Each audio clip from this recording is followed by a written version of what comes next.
The iPhone Air delivers remarkable performance in a super thin and light design that's very durable. I especially like getting a 19 Pro power in something this compact, but you have to make some trade-offs for the steep $1,000 price. You get only a single rear camera, which means no telephoto zoom, ultra-wide or macro shots. And while the Air's battery life is solid, it's a few hours behind the iPhone 17 Pro Max.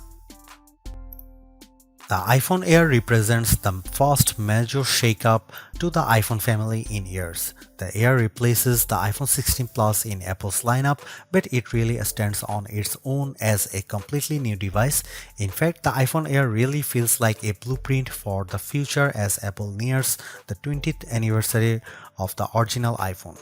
Measuring 5.6mm, the iPhone Air is the thinnest phone in the world that's not a foldable, and yet it feels very sturdy thanks to its titanium frame.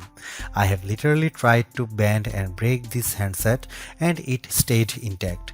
The Air doesn't skimp on performance either, packing an A19 Pro chip for playing demanding games and taking advantage of Apple intelligence. So what's the catch with this super slim Air? There's only a single camera, and while the battery life is pretty solid for something this size, you get less endurance versus the iPhone 17 Pro models. But it might still be the best phone for you, depending on what you are looking for. Here is the pros and cons in my full iPhone Air review. The iPhone Air starts at $1,000 for 256 GB of storage. That's $100 more than the iPhone 16 Plus, but Apple is betting that you will be willing to pay a premium for a phone that's this slim and portable. There is just one problem. The iPhone 17 Pro starts at $1,099, which is just $100 more for a phone with triple cameras, a bigger battery, and an A19 Pro chip with an extra GPU core and vapor chamber cooling for better sustained performance. So you should really think about whether this stunning design is worth it. The iPhone Air has a release date of September 19. The iPhone Air is so thin and light that you are worried for its safety when you see it from across the room, but you will feel reassured when you put it in your hands. Measuring just 5.64mm thin, the iPhone Air edges out the Samsung Galaxy S25 Edge for the thinnest phone we have tested. The Air is so thin, in fact, that you might forget it's in your front pocket. Well, the whole device isn't this thin. The plateau or camera bump runs across the top of the device and jutes out. At least it doesn't wobble on a table when you press down. Apple purposely crammed all the major components into this area to make room for a larger battery down below. The iPhone Air comes in sky blue, cloud white, light gold, and black. Frankly, the black color makes the design look cheap and not as thin. I preferred the sky blue model I tested, which does a better job of showing off the Air's thin profile. Some have complained that the titanium frame is too shiny, but I don't agree. If you are worried about the durability for a phone this thin, I think you can rest easy. I saw a demo that simulated a band with 130 pounds of force, and the iPhone Air shrugged it off. To further fortify the iPhone Air, Apple equipped the phone with a Ceramic Shield 2 display with 3x the scratch resistance of the previous technology and the Ceramic Shield back that's 4x more crack resistant than glass. It is worth noting that the iPhone Air has a single speaker integrated into the earpieces compared to dual speakers for the iPhone 17 and 17 Pro series. During my testing, the Air's speakers got plenty loud when listening to Apple Music, but it did sound tiny at max volume. Some have shared in our YouTube interview with Apple on the iPhone Air that they wish that this phone came in a mini size. I say there is no need, you get the best of both worlds with this device, a large 6.5-inch display in a very pocket-friendly size. And it's a pretty damn good ProMotion screen. 2. With a rated maximum outdoor brightness of 3000 nits, a 1 to 120 Hz refresh rate, and anti-reflection tech built in. Outdoors, I put the iPhone Air up against the Galaxy S25 Edge, playing the same Begonia trailer, and Emma's tone looked brighter, plus there was less glare. The iPhone Air didn't perform quite well as in our lab testing, covering less of the DCI-P3 color space and turning in a slightly worse Delta E accuracy score. The iPhone Air features a single 48 megapixel fusion camera with 2x optical quality zoom. No telephoto, no ultra-wide, but it is a pretty strong performer based on my testing. Just don't expect much more from the 10x digital zoom. The iPhone Air does bring some cool new camera features to the table that are also available on the iPhone 17, 17 Pro and 17 Pro Max. This includes an 18 megapixel center stage front camera that leverages a square sensor to let you shoot landscape selfies without having to flip the phone in your hand. Here are some camera samples of the new iPhone Air.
Packing an A19 Pro chip, the iPhone Air promises Pro-like performance in a very skinny frame, and I say Pro-like because you are limited to 5 GPU cores compared to 6 for the iPhone 17 Pro and Pro Max. I enjoyed smooth performance when playing Destiny Rising, double jumping and using my grenade launcher on multiple enemies while enjoying crisp graphics. I only noticed a drop frame here and there versus the iPhone 17 Pro Max. Speaking of twice, the iPhone Air having one less GPU core does impact benchmark scores. It reached 29.5 FPS in the demanding 3D Mark Solar Bay Unlimited graphics test compared to 46.6 FPS for the iPhone 17 Pro Max. The Galaxy S25 Edge also turned in a higher frame rate. On Geekbench, which measures overall performance, the iPhone Air beats the Galaxy S25 Edge and it finished our video transcoding test 20 seconds faster. How about sustained performance? To test that, we used the 3D Mark Wildlife Extreme Stress Test, which simulates gaming for about 20 minutes. We ran it once and recorded the result, then did a second run right after that to really stress test these phones. The iPhone Air performed quite well, with stability score that beat the Galaxy S25 Edge by a fair margin in both rounds. More surprisingly, the iPhone Air turned in cooler temperatures than the Pro Max when we measured the back of the phones using the laser thermometer in 5 locations and averaged the result, though the S25 Edge was even cooler. I am torn about the iPhone Air as its remarkable piece of engineering. This design is amazingly thin and light, and Apple deserves serious credit for making it so durable. It feels so strong, I don't think I would bother with a case. I also like how well the iPhone Air performs. No, it doesn't have the graphics might or sustained performance of the iPhone 17 Pro or Pro Max, but it's faster than the Galaxy S25 Edge and remains fairly cool under pressure, and it offers better sustained performance than Samsung's slim phone. However, I don't like the shoppers have to give up both an ultra-wide lens and telephoto zoom with the iPhone Air. At least Samsung gives you an ultra-wide camera that enables macro photography, but the iPhone Air's main 48 megapixel camera is very good overall. Apple left some other features on the cutting room floor as well, as such as fast charging and cinematic mode for video, so in sometimes the Air feels more like an iPhone Lite. Overall, I think the iPhone Air is worth buying for those who want a super slim phone that's very easy to carry, that doesn't sacrifice too much on performance, but you will have to live with some trade-offs if you want something this compact.